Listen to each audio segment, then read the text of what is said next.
नमस्कार, hot topic में आपका स्वागत है। मैं हूं अखिलेश शर्मा। हम शुरुआत कर रहे हैं बंगाल के दंगल से, जहां 4 चरणों का यानी आधा चुनाव हो चुका है और राहुल गांधी आज पहली बार वहां चुनाव प्रचार करने के लिए पहुंचे।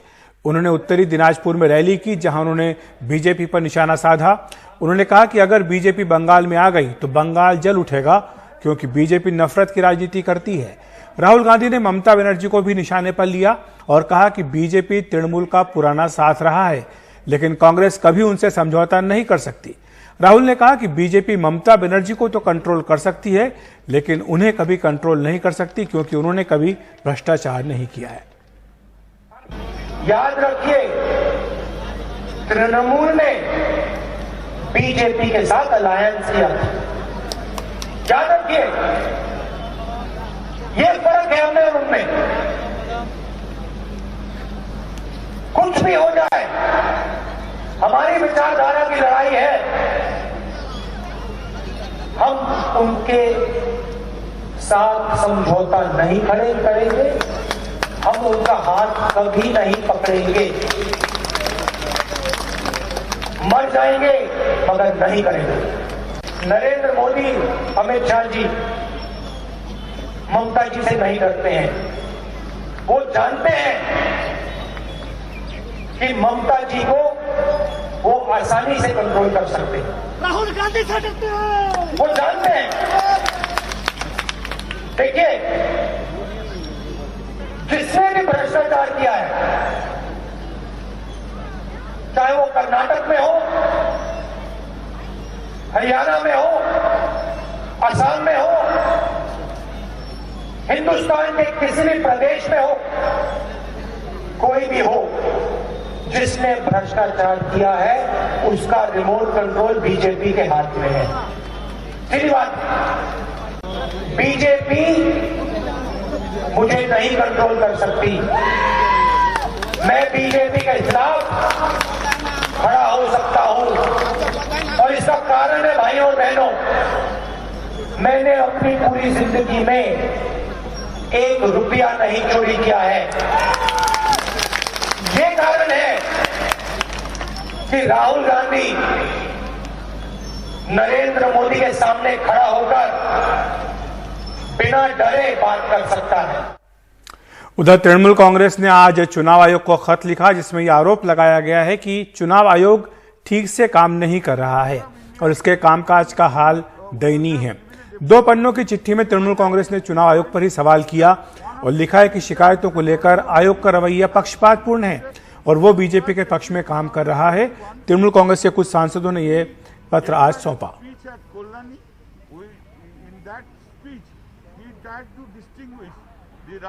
उधर बीजेपी अध्यक्ष जेपी नड्डा ने आज बर्धमान के जमालपुर ईस्ट में रैली की। उन्होंने टीएमसी पर निशाना साधा। उन्होंने कहा कि ममता बनर्जी अपनी हार को देखकर बौखला गई हैं।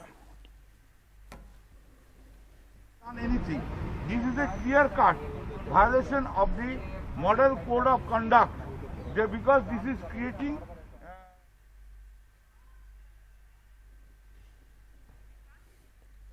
अब बात छात्र जगत के लिए। आज एक बड़ी खबर है, सीबीएसई की 10वीं की बोर्ड की परीक्षा रद्द कर दी गई है, जबकि 12वीं की परीक्षा भी टाल दी गई है। 12वीं की परीक्षा पर फैसला अब 1 जून को होगा, तब कोरोना के जो हालात होंगे उसके बाद फैसला किया जाएगा। 10वीं का रिजल्ट अंदरूनी मूल्यांकन के आधार पर निकाला जाएगा। अगर कोई छात्र इस परिणाम से असंतुष्ट है तो वो बाद में जब भी परीक्षा होती है उसे दे सकता है। आज प्रधानमंत्री नरेंद्र मोदी के साथ शिक्षा मंत्री और साथ ही वरिष्ठ अधिकारियों की बैठक में यह फैसला किया गया। स्कूल है, इसकी परीक्षाओं को, वर्तमान में होने वाली परीक्षाओं को इसको निरस्त कर दिया है। अब इनको पदोन्नत करेंगे, प्रमोट करेंगे, लेकिन उसका एक सिस्टम तैयार करेंगे आंतरिक मूल्यांकन के आधार पर, और जो उसका प्रैक्टिकल हुआ है, इन दोनों को जोड़ करके सीबीएसई को कहा गया है कि एक प्लान बनाए वो, ताकि उसका मूल्यांकन भी हो और उसी के आधार पर उसकी कक्षा में पदोन्नति भी हो। अब बात कर लेते हैं देश में कोरोना के बिगड़े हालात की। प्रधानमंत्री का संसदीय क्षेत्र बनारस भी इससे अछूता नहीं है। वहां कोरोना के हालात जो है भयावह हो गए हैं। कोरोना की रोकथाम के सारे इंतजाम चरमराते नजर आ रहे हैं। अस्पतालों में मरीजों के लिए जगह नहीं है, मरीजों को लाने के लिए एम्बुलेंस तक नहीं मिल पा रही और कोरोना के लिए जरूरी दवाइयां उपलब्ध नहीं है। अब जिला प्रशासन ने लोगों को बनारस नहीं आने के लिए एडवाइजरी जारी की है। अजय सिंह की रिपोर्ट। डॉक्टर का इंतजार करते मरीज, लंबी लंबी कतारों में लगे मरीज, एम्बुलेंस से उतरकर स्ट्रेचर पर जाते मरीज, टेम्पू से उतरकर स्ट्रेचर पर भागते मरीज, अपने परिजनों से बिछड़ जाने पर रोते हुए मरीज। ये हाल है वाराणसी का। 50 सालों से यहाँ निकल रहे अखबार जनवार्ता के संपादक कहते हैं कि ऐसा मंजर कभी नहीं देखा। मेरा 20 साल का जो है पत्रकारिता का जीवन है और कोरोना नाम से ही जो है रोंगटे खड़े हो जा रहे हैं। आज की डेट में हर ओर नीरसता दिख रही है, मुर्दे दिख रहे हैं, एम्बुलेंस दिख रही है, दहशत में लोग हो जा रहे हैं। हर घर में दहशत है, लोग डर डर के जी रहे हैं। मैं आपसे बात कर रहा हूँ, मेरे जेहन में इस समय मेरे अनेक परिचित ऐसे लोग हैं जिनकी आप समझिए यादें जब आती हैं तो कहीं ना कहीं आंखें नम हो जाती हैं। जिला के मंडलीय अस्पताल दीनदयाल में कोविड जांच के लिए लंबी लाइन लगी हुई है। मरीज को सिर्फ जांच के लिए 2-3 दिन दौड़ना पड़ रहा है। हम आए थे कोविड-19 का टेस्ट कराने, उसके रिगार्डिंग मतलब हम 2-3 दिन से चक्कर लगा रहे हैं। सेम बात बोला जाता है कि नहीं कि आज का हो गया है कोटा, आप नेक्स्ट डे आइए। लंका से आ रहे हैं, 2-3 चक्कर लगा चुके, 3 दिन से हम दौड़। दवा की दुकान और दवा मंडी में भी कोरोना की जरूरी दवाई लेने की भीड़ लगी है, लेकिन बाजार से दवा गायब है। इस समय कोरोना का जो इंजेक्शन एक है रेमडेसिविर इंजेक्शन, वो मार्केट में अवेलेबल नहीं है। अब इन दवाइयों के न मिलने से कंज्यूमर परेशान है। अब जिला प्रशासन एक एडवाइजरी जारी कर रहा है जिसमें अपील है कि बगैर जरूरी काम के बनारस न आए। कोरोना के बढ़ते हुए केसेस को देखते हुए अब हमें कुछ कदम उठाने पड़ेंगे और इसी दिशा में हम लोग ने श्री काशी विश्वनाथ मंदिर में, अन्नपूर्णा मंदिर में, अन्य और धार्मिक स्थलों में जहाँ पे भीड़ भाड़ ज़्यादा हो रही थी, उन जगह सभी जगह RT-PCR की नेगेटिव रिपोर्ट जो 3 दिन से ज़्यादा पुरानी ना हो उनको आवश्यक कर दिया है।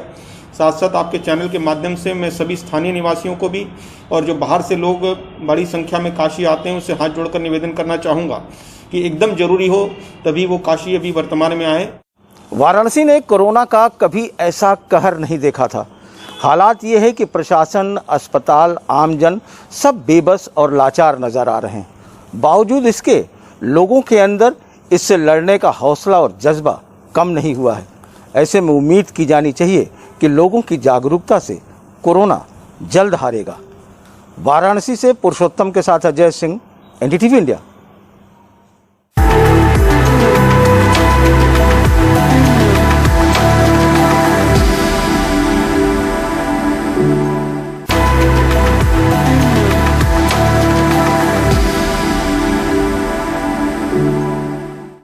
हरिद्वार महाकुंभ में आज शाही स्नान के दौरान फिर से साधु संतों के अलावा श्रद्धालुओं की भारी भीड़ दिखी। भीड़ बढ़ने के साथ साथ यहां कोरोना 50% की दर से पांव पसार रहा है। यही हाल रहा तो यहां के कोरोना के हालात भयावह हो सकते हैं। लेकिन प्रशासन की दलील है कि कोरोना के नियमों का पालन लगातार हो रहा है और बाहर से आने वालों की कोरोना जांच भी हो रही है, जबकि पुलिस अधिकारी इस दलील से अलग ही बयान दे रहे हैं। अक्षय डोंगरे की रिपोर्ट। श्रद्धालुओं के पास न तो मास्क हैं, न उचित दूरी और न ही अधिकारी उन पर नियम लागू कर रहे हैं। कुंभ जो चल रहा है तो किसी प्रकार का कोरोना का डर लोगों में नहीं, 1% डर नहीं है। कोई डर नहीं है। क्या कारण है कोरोना का डर नहीं? वैसे ही हुआ बना दिया है। मंगलवार को हरिद्वार में कोविड के मामलों में 50% की बढ़त हुई। 2 दिनों में 1000 मामले सामने आ चुके हैं। लेकिन मेला अधिकारी ये नहीं मानते कि महाकुंभ के महा स्प्रेडर होने का खतरा है।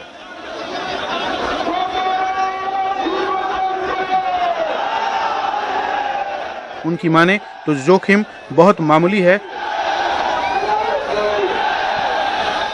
और वैसे भी हर आने वाले की नेगेटिव RT-PCR रिपोर्ट होनी जरूरी है, जिससे मामलों पर अंकुश लगेगा।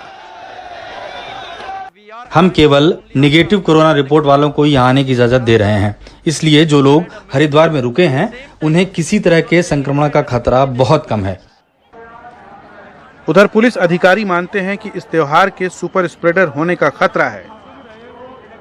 क्या लगता नहीं है कि ऐसे में एक सुपर स्प्रेडर इवेंट बन सकता है, कि हर जगह यही बात करी जा रही है?